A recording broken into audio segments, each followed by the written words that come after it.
మన టాలీవుడ్ స్టార్ హీరోలో ఒకరైనటువంటి పవర్ స్టార్ పవన్ కళ్యాణ్ గారు హీరోగా ప్రస్తుతం తెరకెక్కుతున్న మొత్తం సినిమాలు 3. అందులో ఒకటి సుజిత్ తెరకెక్కిస్తున్న మాస్ యాక్షన్తో కూడినటువంటి గ్యాంగ్స్టర్ డ్రామా మూవీ ఓజీ ఒకటి కాగా, మరొకటి క్రిష్ జాగర్లమూడి అలానే రవికృష్ణ దర్శకత్వంలో తెరకెక్కుతున్నటువంటి మరొక సినిమా హరిహర వీరమల్లు.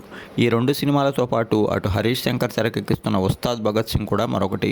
ఈ 3 సినిమాలపై కూడా అటు పవన్ కళ్యాణ్ గారి అభిమానులతో పాటు నార్మల్ ఆడియన్స్లో కూడా విశేషమైనటువంటి అంచనాలు ఉన్నాయి. ముఖ్యంగా ఈ సినిమాలన్నింటిలో కల్లా ఒకంత ఎక్కువ క్రేజ్ అంచనాలు కలిగిన మూవీ ఓజీ. పవన్ కళ్యాణ్కి వీరాభిమాని అయినటువంటి సుజిత్ తెరకెక్కిస్తున్న ఈ సినిమా ఇప్పటికే ఆల్మోస్ట్ షూటింగ్ చివరి దశకు చేరుకుంది. ప్రస్తుతం థాయిలాండ్లో ప్రారంభించినటువంటి షెడ్యూల్ పూర్తి చేసుకోగా, త్వరలో విజయవాడ మరియు మంగళగిరిలో వేసిన ప్రత్యేక సెట్టింగ్స్లో పవన్ కళ్యాణ్ పాల్గొనున్నారు. ఆ తర్వాత ఈ సినిమాని వచ్చే ఏడాది మధ్యలో రిలీజ్ చేసేందుకు మేకర్స్ అయితే సన్నాహాలు చేస్తున్నారు.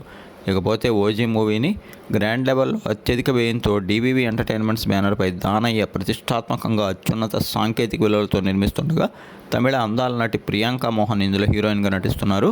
ఈ మూవీకి ఎస్ తమన్ సంగీతం అందిస్తుండగా, ప్రముఖ బాలీవుడ్ నటుడు ఇమ్రాన్ హష్మీ ఇందులో విలన్ పాత్ర చేస్తున్నారు. శ్రీయారెడ్డి, ప్రకాష్ రాజ్ వంటి వారు కీలక పాత్రలు పోషిస్తున్న ఓజీ మూవీలో ఓజాస్ గంభీరగా పవర్ఫుల్ పాత్రల్లో 3 షేడ్స్ ఉన్నటువంటి రోల్లో పవన్ కళ్యాణ్ కనిపించనున్నట్టు తెలుస్తోంది. మొత్తంగా అందరిలో ఎన్నో అంచనాలు ఏర్పరిచిన ఓజీ మూవీ రిలీజ్ అనంతరం ఏ స్థాయి సక్సెస్ అందుకుంటుందో తెలియాలంటే మరికొన్ని నెలల వరకు వెయిట్ చేయక